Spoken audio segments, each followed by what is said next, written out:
Good afternoon, everyone. Welcome back to another training. We're going to continue on with the residential assisted living boutique style training. Always giving with that. That feedback. Today we're going to discuss. Oh no, not this one. This is a step further. It's too far. Too far. Okay. Hold on. This is not what we want. We want policy. We want residence rooms here. This is what we want to discuss today. This is what we want to discuss today. Step 2, checklist of open and successful assisted living. We're going to discuss residence rooms, temperature. You may not understand that that's a thing. Common area, basically how you want your common area set up.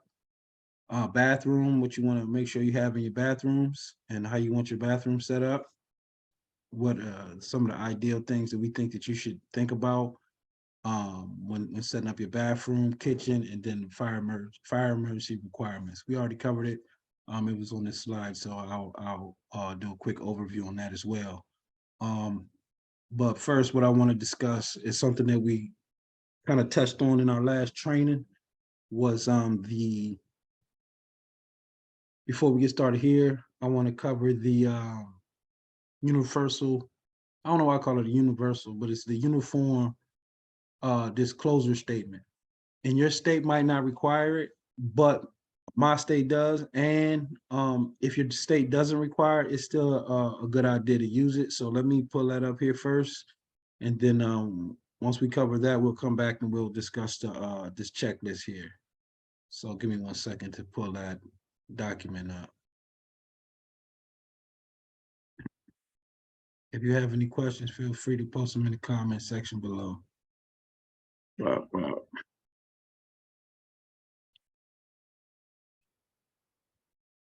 course it's not there. Of course it's not there. Let's go here. There it is. Get it up.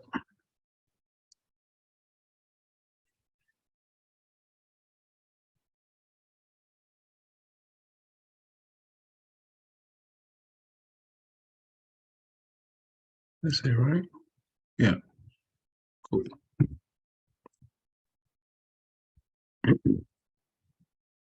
So here we are. This is the Maryland Assisted Living Program Uniform Disclosure Statement. And what you see with this is the purpose of the statement. Hold on 1 second. Did my feed go out? Double check. I think we're good.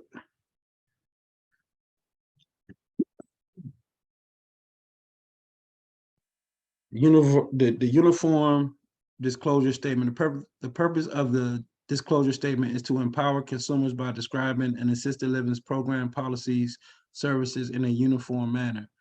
This format gives prospective residents and their families consistent categories of information from which they can compare programs and services. So basically, what this does is outline everything that your program is going to offer, what your assisted living is going to offer. We don't have to read all of this. I'm going to make this available. This is available in the cohort training, and all the documents. And like I said, if your state doesn't require this, it's still a good form to use for your state, just for your clients, so they can know exactly what you offer and what you don't offer. You can make it part of your resident agreement. So here we go. This is just the person who filled it out. And then this is the actual what is a resident agreement. The resident agreement is a legal contract obligating a consumer to provide payment in return for services to be provided by the assisted living program. An assisted living program will provide a consumer with a resident agreement to review and sign prior to move-in. Prospective residents should feel free to request a copy of a sample resident agreement at any time. So you should always, what they're saying is that you should always make your resident agreement available, obviously, before they agree to, sign up. Don't, like, oh, I'll show it to you when you're ready and all that. Let them see it. Um, let them review it. Let them, ask questions and go over it with you. If they have any questions, you give them feedback and make it clear. And if they want changes, that's when the kind of negotiation process starts. But you definitely want to make sure you have a residential agreement in place. And again, some states don't require certain things. And some people, just because the state don't require it, they don't do it. So make sure you do have some of these things in place, even if your state doesn't require it. So 5 here, what services are provided? And that's the major point of this this disclosure statement, is what services are provided. It says consumers should expect assisted living programs to provide clear information regarding services and fees. Some programs may change fees for services based on may charge fees based for services based on residents' assessed level of care, while others may provide an a la carte menu of services. Consumers should understand what is included in the base monthly rate, what services require an additional charge, circumstances under which fees may increase, and the refund policy. Below is a chart to help consumers better compare assisted living programs. This chart is not all inclusive, and providers may offer more or fewer services than listed below. So we'll just look here real quick, see like 24-hour. We're not gonna go through all of them, but we just kind of look at a brief overview of what this chart looks like. So you have the offered yes or no services. These are nursing and clinical care services included in base rate for level of care. So this will be included in the monthly rate and maybe purchased. And then they have a second column for maybe purchased separately. If so, please indicate costs. So you have like 24-hour awake overnight staff, included awake overnight staff, yes. Nursing review every 45 days, yes. Required by Cohort, that's the state standard, state requirement. On-site licensing nurse, 24 hours or hourly, no. So a lot of times that's not mandatory for you to have a nurse on staff 24/7. Same with the physician services, you can have them, you can have them, yes or no. They have here to be determined. Bathing and incontinent care, incontinence care, no. Bladder, I'm sorry, bladder incontinence care, no, and to be determined. Bowel incontinent care, no, to be determined. Catheter care, no. So you based on what you want to do in your facility, what you want to offer, you could put either yes or no on what's included and what's not included. The operator here put to be determined because this is part of her application process. So like I said, we're not gonna go through every one. So this is the nursing and clinical care. This is the personal care section. A lot of these are yeses. Assisting with bathing, assisting with dressing, assisting with handling money, no. Be careful with money. We'll talk about when we talk about the room and safes and all that, and then like valuable items. We'll discuss that as well in this training. So you don't want to put yourself in any situations where you're handling their money or their private or their like valuables like wedding rings, jewelry, and stuff like that. Assistance with preparing meals, yes. And then again, like we hear the personal care. We have the personal care section. We have the environment, activity programs, 2 days per week, specialty programs or attached calendar, alcohol consumption, barbershop care, fire sprinklers in all areas. If that's mandatory, some counties require it. Internet access, yes. Linens and towels, yes. So again, environment, there's a section here for environment and all the different things that you should have in the environment for the facility. Majority of these are yes, some things aren't no, like dry cleaning services, like handrails, that's important, yes, obviously.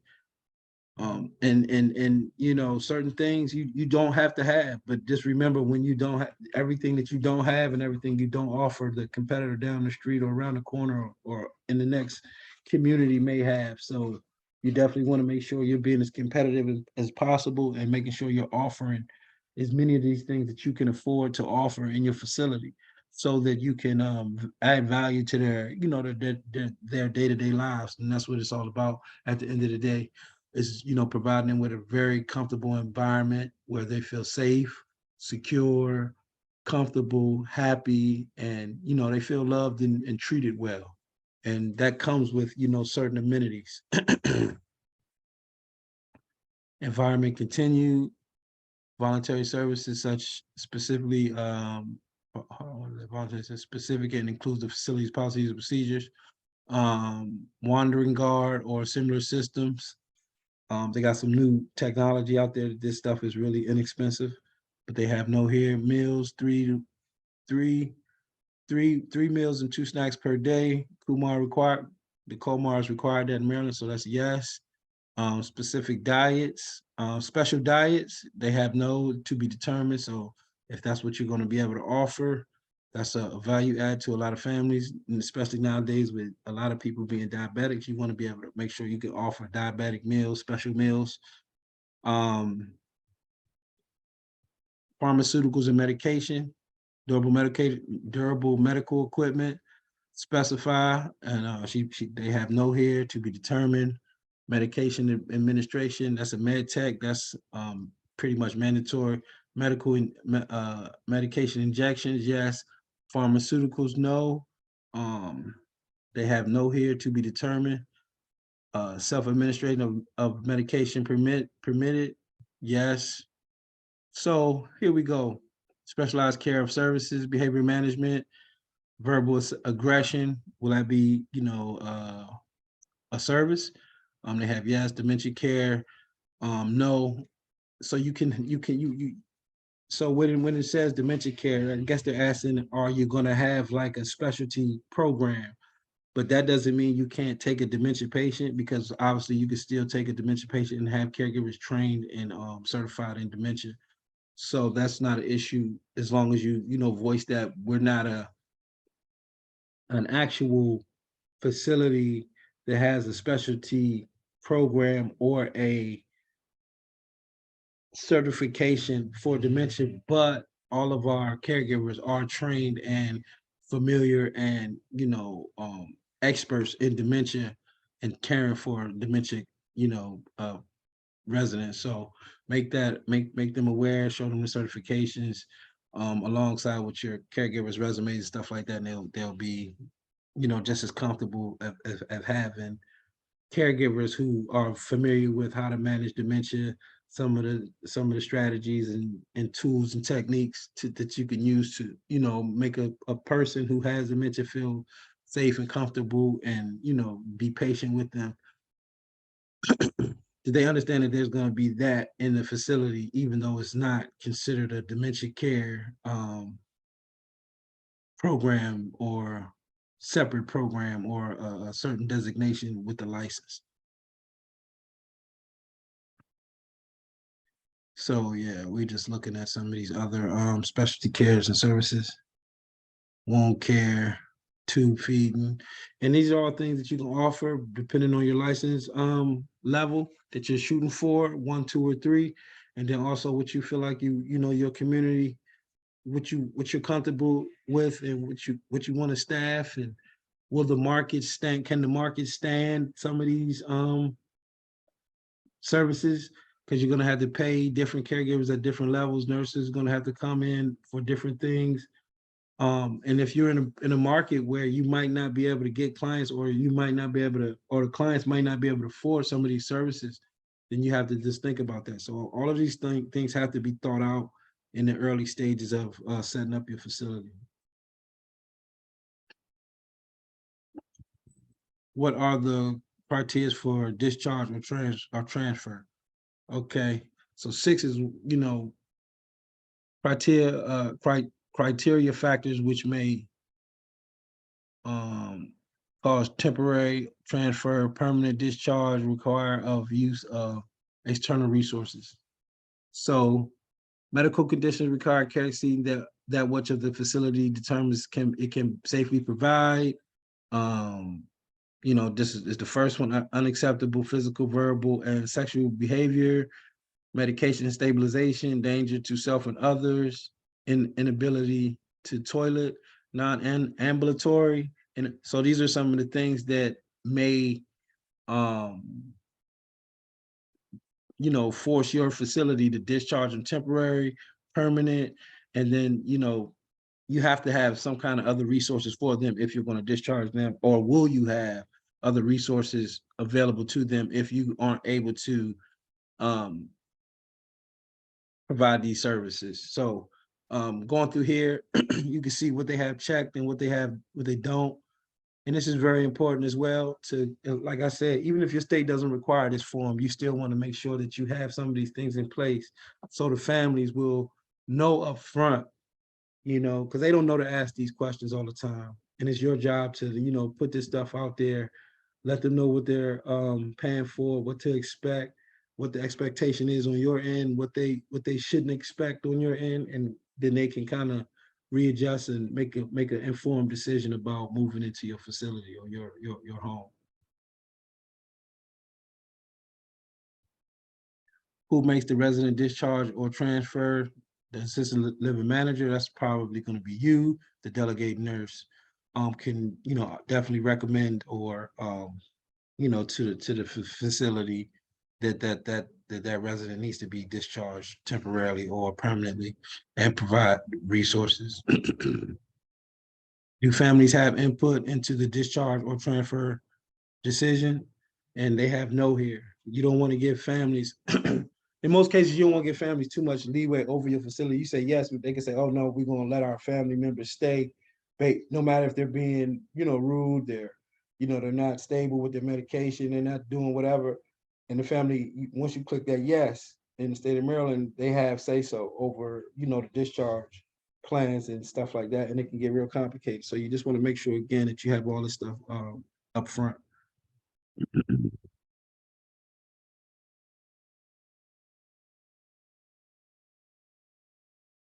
Okay, what are the requirements for staff training? And then the Comar has certain requirements for training. Ongoing training. I guess we'll talk about that a little bit here. Fire and life safety included, extinguishers, infection control, including standard precautions, precautions, and hand hygiene, basic food safety, emergency disaster plans, basic fire aid by certified first aid instructor, cognitive impairment and mental illness training. Staff must be trained or experienced. Um, Staff must be trained and experienced in the health and physiological needs of the population being served. B, the resident assessment process. C, the use of service plans, and D, resident rights. A sufficient number of staff must also have initial and ongoing training and CPR training from a certified instructor. Consumers are encouraged to talk to the assisted living programs manager about sources of staff training and their qualifications. Very important stuff. And then it goes into like what the COMOR requires. And then some assisted living programs may elect to require training from staff managers and alternative managers beyond these responsibilities. Let me be beyond the requirements, and then you can put at the bottom additional training provided if you have trainings beyond what's required. And that's when we talk about some of the specialty training, like the dementia training. You can get like certain specialty certifications in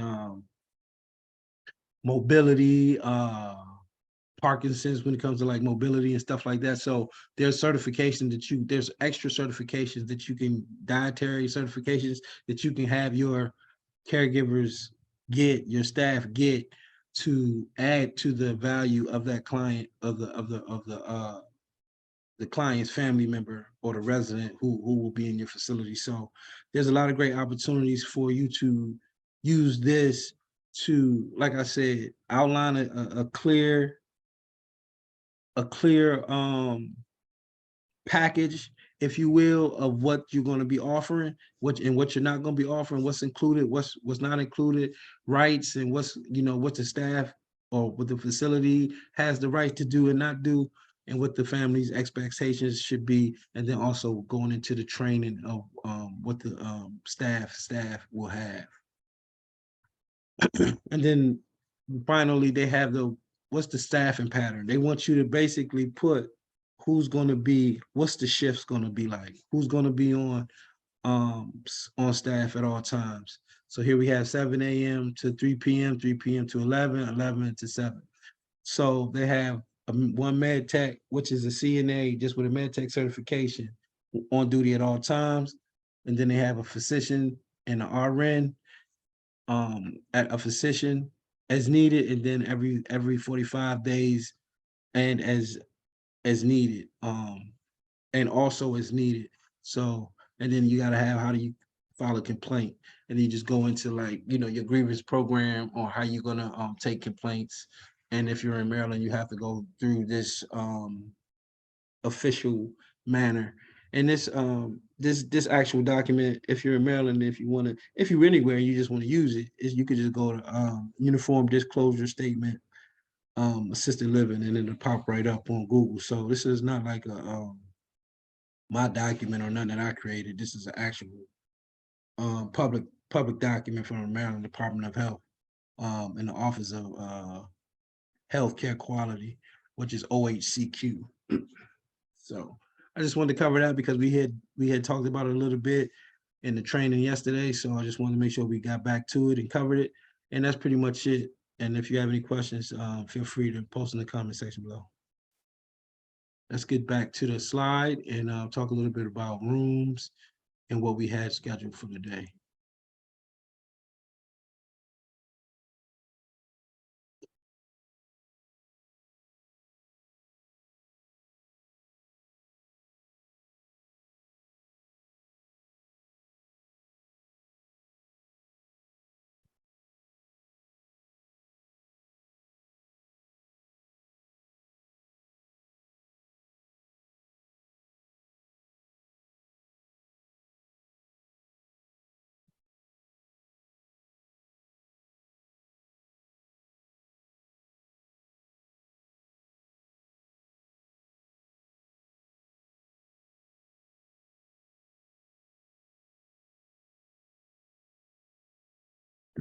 So here we go. Let's talk a little bit about resident rooms, temperature, common areas, bathrooms, kitchen, and fire emergency requirements. Well, we pretty much covered that quite a few times. So resident rooms, what's the requirement, or what should you have in your resident room? The state of Maryland requires that a single private room should be at least 80 square feet, and it should fit a specific, it should fit specific items. That's going to be a bed, a dresser, a nightstand, a chair, and a lamp. And they also want you to have a safe or a lock cabinet or drawer where people can put their with the key, with it, where they can put their valuables. So again, a bed, 80 square feet, a bed, a lamp, a chair, a nightstand, and a dresser for their clothing. So your room should have at least those items. Obviously, you can have more things. Do I suggest having more things and making it more complicated for them to move around and stuff in the middle of the floor? And like, you definitely don't want to have like throw rugs or area rugs because it's easy for making them trip. You definitely, you really don't even want carpet in your facility. You really want to have like hardwood floors, because it's just so much easier for seniors to get around on hardwood opposed to carpet. So definitely think about that going in when you're in the early stages of putting it together. You might want, if it's carpet in some rooms, you might want to think about pulling it up, unless it's like the really thin carpet to where it's just you can roll right over it in a wheelchair or a walker, or they won't kind of like stumble on it. Cause even like basic carpet, sometimes seniors have trouble walking on. So that's just something you want to think about when it comes to rooms. Another thing, so and then okay, for a second, so if you're gonna have two people in the room, it's the same, the same furniture requirements, but the room has to be at least 120 square feet, and those all of those items still must fit. So you still have to make a bed, a dresser, a nightstand,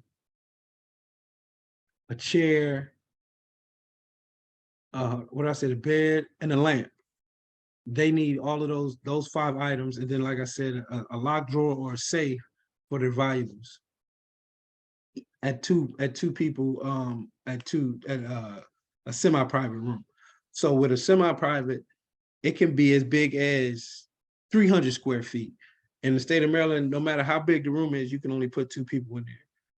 I know it sounds crazy, but it's like, you can like, man, I could fit 4 people in here, but no matter what it is, they only want 2 people per room. So get into the temperature. There are temperature requirements for the water, obviously for the house as well. And if they ever pop up on, you want to make sure that your water doesn't go above, I think, 85 degrees, and or maybe it's 75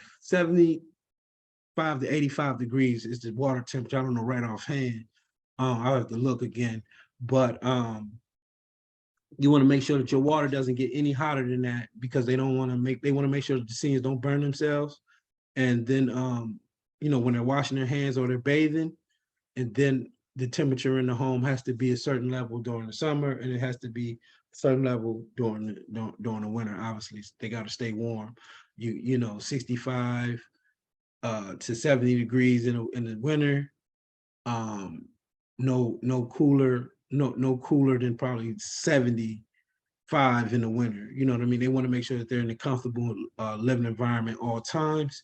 And again, when it comes to the common areas, you can have your couch, different things, tables, stands, and different things around. But you also just want to be like bookshelves. But you also want to be mindful of making sure that the space is open and not a lot of obstructions, because we don't want them to fall.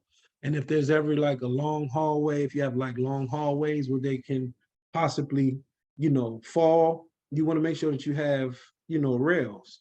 And some people use, different type of grab bars, or you can even use crown molding, like thick crown molding. So it looks wet. It doesn't look like, a grab bar. It looks like, design in the house, but it's something that they can actually grab on. And sometimes the state doesn't require these things in specific areas in the home, but you want to make sure that you're going a step further and make sure you do have these kind of guardrails or crown molding on the walls, so they can, if there is like a longer hallway that they have to walk down, they do have something to grab onto, even if they're not, like, obviously they're not in a wheelchair or they don't use a walker. You want to make sure that there's something that they, like I said, in long hallways, grab bars or thick crown molding that they can grab onto. And again, we want to make sure that we're not putting carpets and different obstructions in the walkways. Even when I mean carpets, I mean like area rugs or throw rugs, because seniors trip on stuff like that. And then also you want to be mindful of your seating areas, like your dining room. You don't want your dining room chairs all high or super low. You want them at a level that's consistent with the senior population. So just be mindful of the things that you get.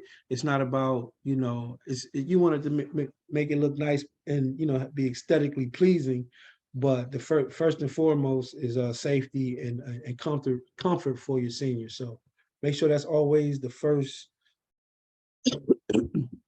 that's the first thought when you're furnishing your property, furnishing your home, your assisted living. Make sure that's the first thing that you're concerned about. The first concern, safety and comfort.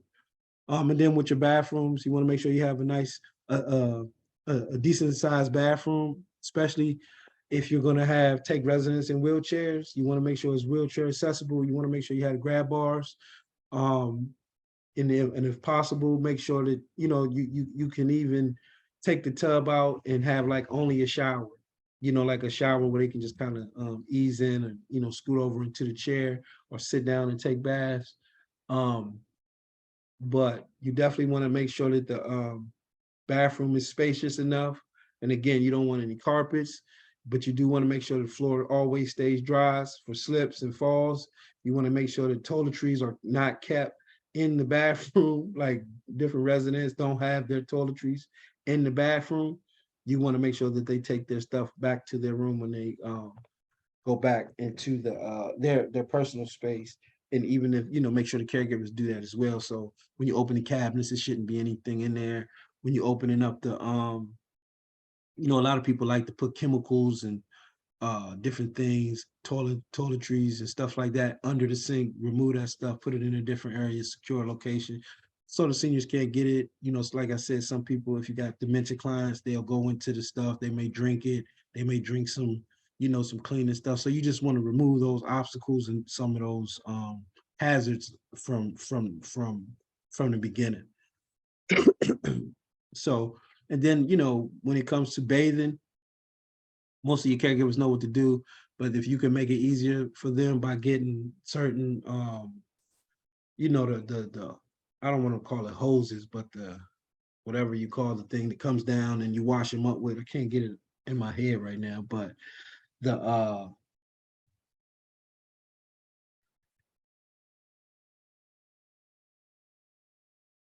like the mobile washing spray, opposed to just the one on the wall that's just spraying down. I'm sorry about that, but I just can't think of it right this moment. So you want to make sure you have one of those, if possible. If you can get that installed, they're really inexpensive.